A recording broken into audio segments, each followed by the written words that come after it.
नमस्कार। मैं हेमंत कृष्ण। आप देख रहे हैं द संकेत लाइव। आज हम बात करेंगे हाथरस की घटना पर।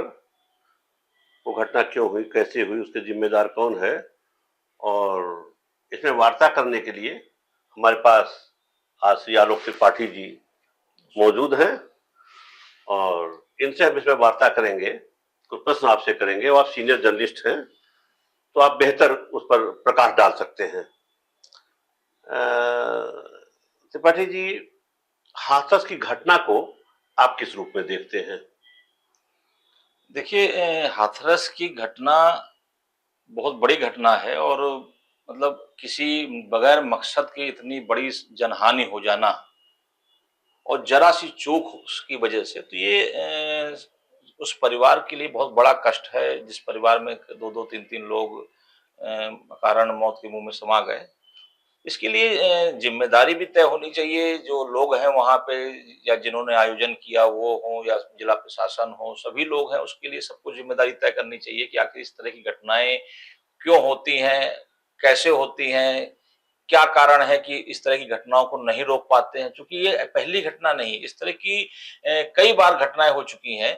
पूरे देश में देख लीजिए तो आखिर मतलब जो लोग वहां आते हैं अपनी मन की इच्छाओं को लेकर के, जिसके दरबार में उनको लगता है कि जो मेरी समस्या है उस समस्या का वो अपने जो गुरु हैं निदान हमारे हो जाएगा। वहां निदान हो जाएगा और वो समस्या का निदान तो हुआ नहीं और उनकी जान चली जाए। समस्या और बढ़ गई। समस्या और बढ़ गई उस परिवार की। उस परिवार का अगर कोई मान लीजिए कोई जो जो जीवन यापन करने वाला है वो अगर चला गया तो उसके परिवार के ऊपर तो बहुत बड़ी विपत्ति आ जाती है। तो ये इस पे भी बड़ा ध्यान देने वाली बात होगी। दूसरी बात हम ये जानना चाहते हैं कि अनुमति तो प्रशासन की तरफ से केवल 80,000 की थी, फिर लाखों की भीड़ अचानक कैसे जुट गई?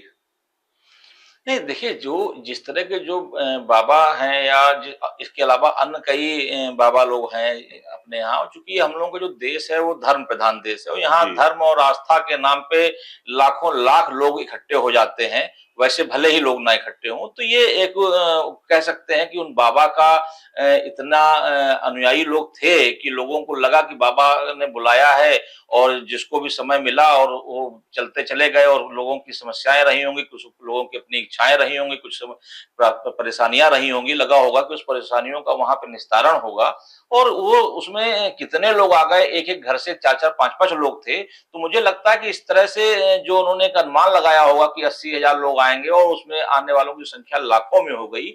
और जब लाखों लोग कहीं इकट्ठे होंगे तो उसमें जरा सी चूक बहुत भारी पड़ती है। जिस तरह की हाथरस की घटना हुई उसमें मुझे लगता है कि सिर्फ जिस तरह से बात निकल के आ रही है कि बाबा के जो जो जिस रास्ते से निकले थे वहां की धूल को वो स्पर्श करने के लिए लोग दौड़े और उसी में एक के ऊपर एक गिरते गए। तो ये एक आस्था है लोगों की कि लोगों बाबा से जो नहीं मिल पा रहे थे, बाबा से उनकी दूरी बहुत थी और आए थे हजारों किलोमीटर, 500 किलोमीटर, 300 किलोमीटर दूर से कि हमें बाबा से मिलना है। तो जो नहीं मिल पाए तो उनको लगा शायद बाबा जिस रास्ते से निकले उस रास्ते को ही हम चूम लेते हैं और माथे पे लगा लेते हैं, शायद हमारी समस्या का निदान हो जाए। लेकिन उनको शायद ये नहीं मालूम था कि उस समस्या का निदान तो नहीं होगा, उनकी समस्या और बढ़ने वाली है और ये घटना हो गई। क्योंकि उस समय लोग एकदम पागल की तरह, मैंने देखा कई इस तरह के मैंने आयोजन देखे हैं जब लोग दौड़ते हैं पीछे पीछे तो उसमें जो गिर गया फिर वो उठ नहीं पाता है क्योंकि उसके ऊपर कितने लोग निकल जाते हैं। तो ये घटना भी एक इसी तरह की घटना हुई कि लाखों लोग थे और उसमें जब दौड़ लगी और आपस में एक दूसरे गिरे तो गिरने के बाद फिर उठने का मौका नहीं मिला किसी को और उसमें सैकड़ों लोग जान अपनी गवा बैठे। नहीं, हम एक बात ये जानना चाहते हैं, आस्था होना चाहिए। सभी लोगों को अपने अपने धर्मों में आस्था है और हम कहना ये चाहते हैं कि सबके घर के पास मंदिर है, मस्जिद है, चर्च है, भगवान में तो आस्था समझ में आती है, लेकिन उन पर हाथ जोड़ करके कुछ मांग लेना भगवान से। सुबह शाम हर घरों में भजन होता है, वहां अगर भगवान से बहुत कुछ मांगा जाए और सही ढंग से आप मांग ले तो बहुत कुछ मिल सकता है। लेकिन ये जो छद्मवेशी बाबा पूरे हिंदुस्तान में फैले हुए हैं, सबके पास 10 लाख 20 लाख एक को आस्थावान मौजूद हैं, इस पर कैसे रोक लगेगी? देखिए ये इस पे रोक तो किसी शासन सरकार इस तरह के रोक तो नहीं लगा सकती, नहीं क्योंकि ये लगा। एक आस्था है लोगों की। नहीं, अब आम आदमी को तो सोचना लेकिन पड़ेगा। लेकिन ये पब्लिक को, ये जनता को सोचना होगा कि हमारी समस्या जो है उसका निस्तारण मंदिर में हो सकता है। हम अपनी व्यथा को, अपनी बात को हम मंदिर में जाके कहें, भगवान के सीधे-सीधे सामने देवता से कहें। कहें। जो पूरे देश को या कह लीजिए पूरे राष्ट्र को या पूरे विश्व का जो रचयिता है, जो उसका संचालन करता है, क्योंकि हर चीज एक फिक्स है।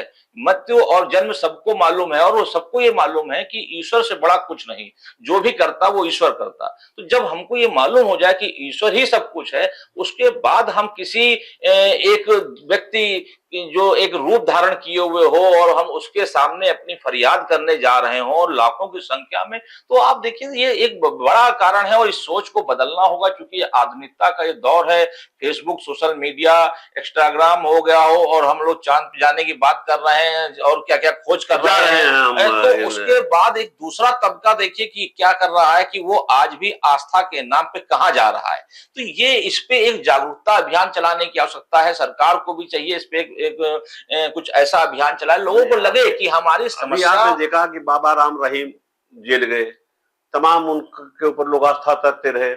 इसी तरीके से और भी बाबा लोग जेल गए हैं, तमाम बाबा, एक फेहरिस्त है पूरी बाबाओं की जेल जाने की।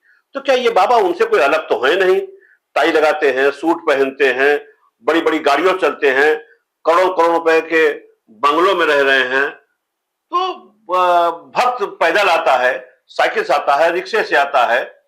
तो भक्त क्यों नहीं ये बात को समझ पा रहे हैं कि हमें इनसे दूर होना नहीं, चाहिए?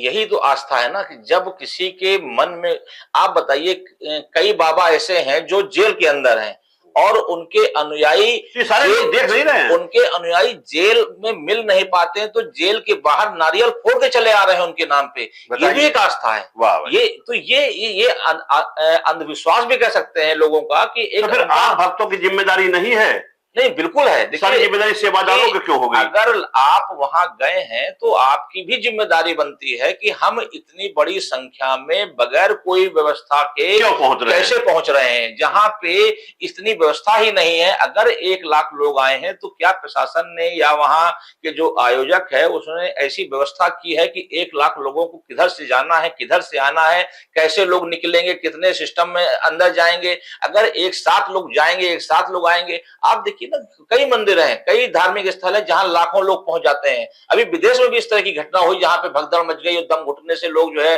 आस्था के नाम पे गए थे और वहां पे लोगों की जान चली गई।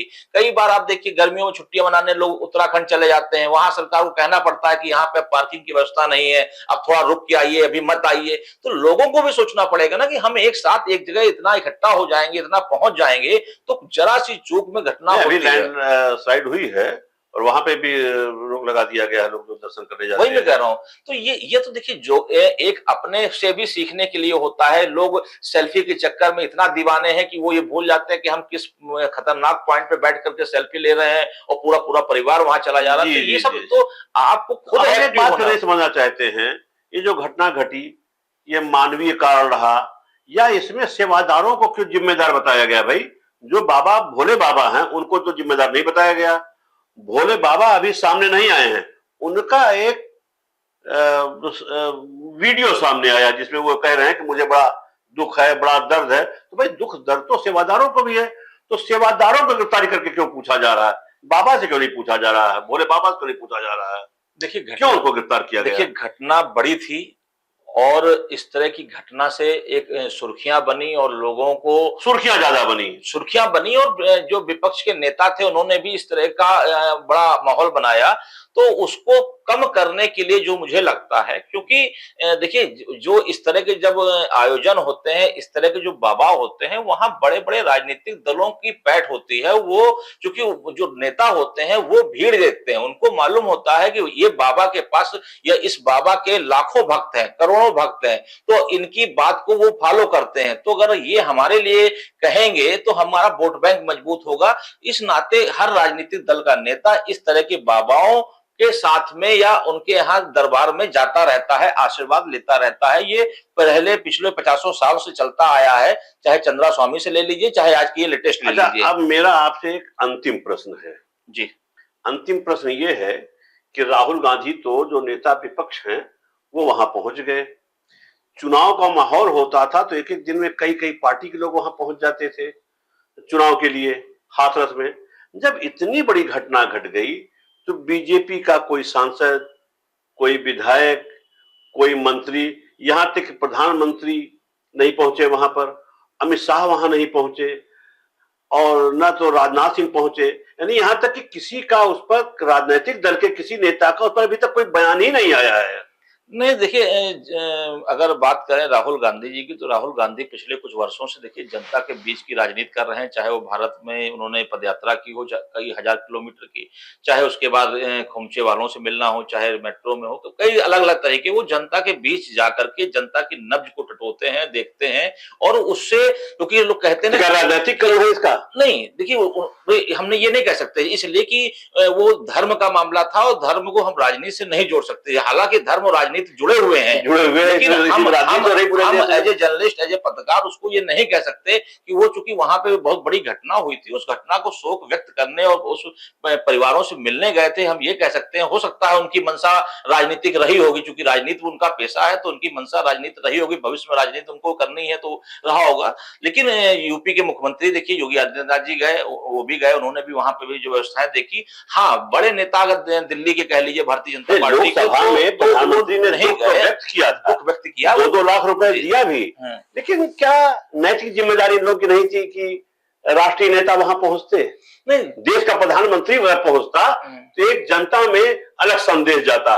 और अगर वो ये संदेश देते प्रधानमंत्री जी कि भाई ऐसे बड़े आयोजनों में इस तरीके से मत आया करिए, जब देखिए कि व्यवस्था है और कम संख्या में लोग आइए, जो सत्संग एक बार हो रहा है इसको 4 बार में कर लीजिए भाई आसपास। देखिए, मैं बीच में आपको टोक रहा हूं, मुझे नहीं लगता कि कोई राजनीतिक दल का नेता इस तरह के बाबाओं को ये सजेशन देगा कि आप इसको लोगों कम, चूंकि वो संरक्षित तो करेगा इसलिए क्योंकि कहीं ना कहीं उसका भी वहां हित जुड़ा होता है, वोट बैंक है, वोट बैंक। तो वो बाबा को कभी इस तरह की तो राय नहीं देंगे कि आप इसको टुकड़े टुकड़े में करिए, क्योंकि जितनी संख्या दिखेगी उतना ही उनको बाबा का नाम होगा, और जब बाबा का नाम होगा तो वो नेता भी कहीं ना कहीं उससे लाभान्वित होता है। लेकिन अभी इसी घटना के बाद बाबा बाकेश्वर ने भी अपने भक्तों से 4 तारीख को दिया कि उनका जो जन्मदिन मनाया जाना था कि अब आप लोग यहाँ मत आइए। या मथुरा के एक बाबा हैं, उन्होंने भी मना कर दिया, और रात में 3 बजे निकलते थे तो भक्त रास्ते में आके उनका चरण रज करते थे, धूल उठाते थे, उन्होंने मना कर दिया।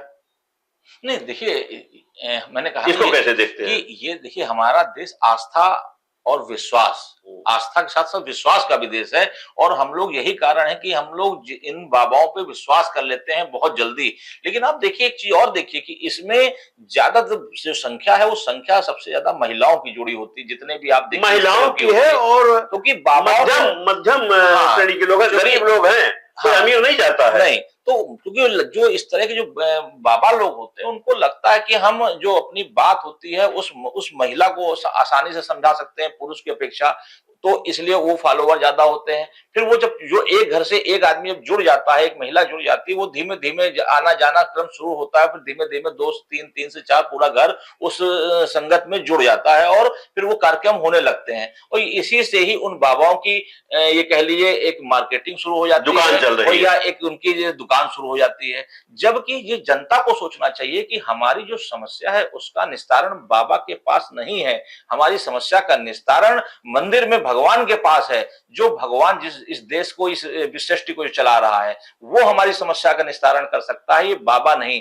अगर ये बाबा उस समस्याओं का निस्तारण कर सकते तो शायद इतनी बड़ी घटना हाथरस में नहीं होती, बाबाओं को रोक लेना चाहिए था। तो ये एक बड़ा कारण है, इसको जनता को भी सीखना पड़ेगा, समझना पड़ेगा कि हम इस समय किस दुनिया में चल रहे हैं। हम आधुनिकता के दौर में चल रहे हैं, मोबाइल का यूज कर रहे हैं, व्हाट्सएप से फेसबुक सब चला रहे हैं, उसके बाद इस तरह के बाबाओं के चक्कर में पड़ करके हम अकारण अपने परिवार को कष्ट में ढकेल रहे हैं।